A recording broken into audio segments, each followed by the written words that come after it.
So, what would happen if the Sith troopers were actually deployed on CRAIT with the walkers, but instead of just that massive cannon that just doesn't get suicide bombed? I watched Last Jedi actually very recently, after watching Rise of Skywalker, just because I felt like going back to it. And I mean, CRAIT has always looked amazing, and it's, funnily enough, always been really fun to play in Battlefront 2. I know the first section, if you don't like snipers, you're not going to enjoy it. But here's where the Sith Trooper comes in, because just like Leia's charged up shot, on CRAIT, when it was OP, it was 1-hit kills on like the specialists and 2-hit kills on like the heavy. They've nerfed that a lot, but the Sith Trooper has exactly the same thing. When aiming down sights, it charges up a shot, which then tracks enemies. So if you just aim it just above where all the trenches are, you'll see it just loop off or drop down, and it will hit an enemy, and it's very powerful, as this video proved. I even get into a little bit of a duel with Leia. I mean, the Sith Trooper has nowhere near the health pool of Leia, so neither of us die, but I don't stick around for a full-on confrontation, because I'm not absolutely crazy. But I reckon if the Sith Troopers were deployed, obviously Rey still comes and saves them. But they weren't, the spoilers for Rise of Skywalker, very light spoilers, I'm not going into any of the serious stuff. But the Sith Troopers were pretty ineffective, and that might be because they had to kind of rush the ending, because the whole film was all very quick, like mushed together. There was so much in it, there was so much content in the film, that the Sith Troopers didn't really get any chance to shine, any chance to succeed. They just pop out on the side of the Star Destroyer, probably take out quite a few of the Resistance, but then they are taken out and the ships are destroyed, and that's the end of the Sith Trooper. And they looked awesome coming into it. They had a bit of a Phasma situation, where you get something new that looks cool, like BB-9E. We're getting him in Battlefront 2 at the end of this month, and he shows up for a total of about 10 seconds of screen time in The Last Jedi. He does nothing interesting, yet here he is, and he's probably sold quite a lot of toys. They could make up the Spheros that were like the BB-8, but just transfer it onto BB-9E, and they can sell figures of the Sith Troopers because the design is awesome, and so people will buy it, because the Sith Trooper and everything in Star Wars, if it looks awesome, they can then give it a backstory later. Kind of like Boba Fett, and just like Captain Phasma as well. But yeah, I'm back after my little break. I went away to see family, to have almost a second Christmas away from Christmas. I went to see other relatives who live quite a way away from me, and so that was really nice. And I couldn't, where I was actually staying, absolutely no internet. And then obviously I didn't take my Xbox with me. I didn't take anything to allow me to record and then put videos up while I was away. And so I just thought, oh, when it comes to the new year, which it is now, happy 2020, I'm just going to get straight back into it with random videos like this, which are just kind of cool things that I think I enjoyed. And then also, I'm going to buy a new controller, because my left bumper, which is the block button in Jedi Fallen Order, works about once every 20 times I press it. So I haven't played FIFA for a while, because that's changing player, and I'm too terrified to touch Jedi Fallen Order until I get myself a new controller, because most of the time I won't even be blocking. Parrying would be an absolute nightmare. So when I do get that, I'll be bringing out more Jedi Fallen Order videos. But end of this month, we've got obviously BB-8 and BB-9E coming out, and more Capital Supremacy in the sequel trilogy, which is going to be awesome. And I'm also planning a video which will either come out hopefully tomorrow, if not tomorrow then the day after, where I'm going to talk about literally every bit of DLC that I want to see coming out into Battlefront 2 in 2020. Some of them might seem far-fetched, some of them might be Mustafar, which we need, so some of them will be more obvious than others. And yeah, hopefully you'll be around to see that. But leave a like if you enjoy this video. Leave a comment saying how you would have liked to see the Sith Troopers implemented more, if you wanted any more of them. How would you have them appear? Because they just kind of come up with the Sith fleet, and then they go down with the Sith fleet. And thank you for watching this video. Subscribe, and you'll see all the videos when they come out, and hopefully I'll see you next time.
Capture squad, take position in the mine hangar control zone.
Squad taking position. Scanning target. Targeting hostile. We've encountered some difficulties holding the mine hangar.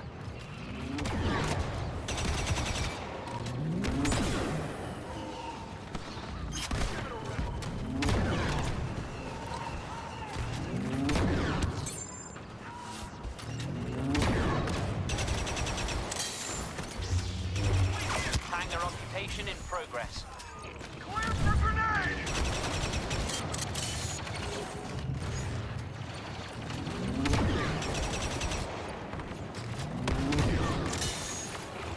Our control of the mine hangar will soon be complete. Throwing. We've driven back the resistance. Now's the time to quash them completely.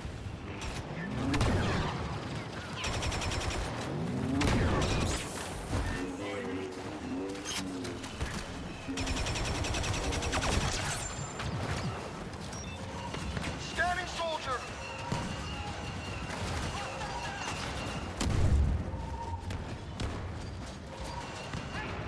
Close in. Keep the resistance from sealing the blast doors by destroying the power consoles. Prepare for this.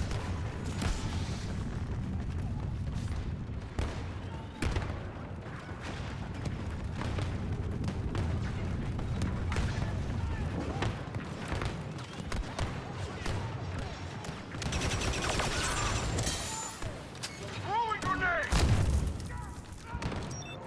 Scanning targets.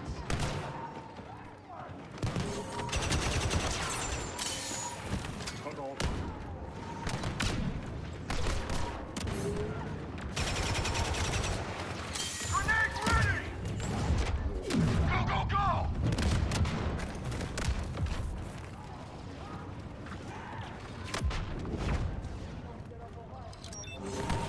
Assessing target.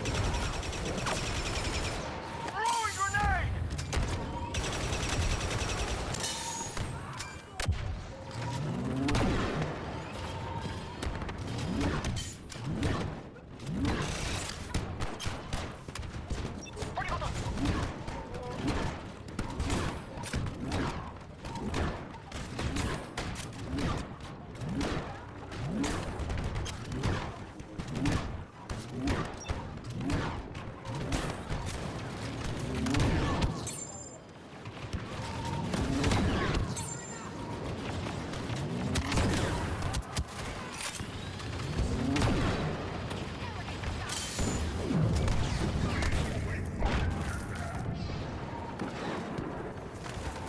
Grenade out.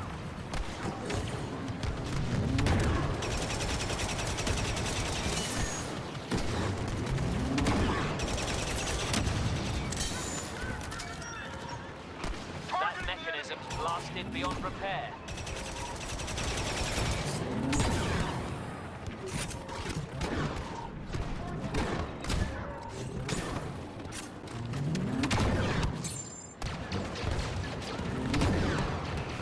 Enemy power generators will soon be destroyed.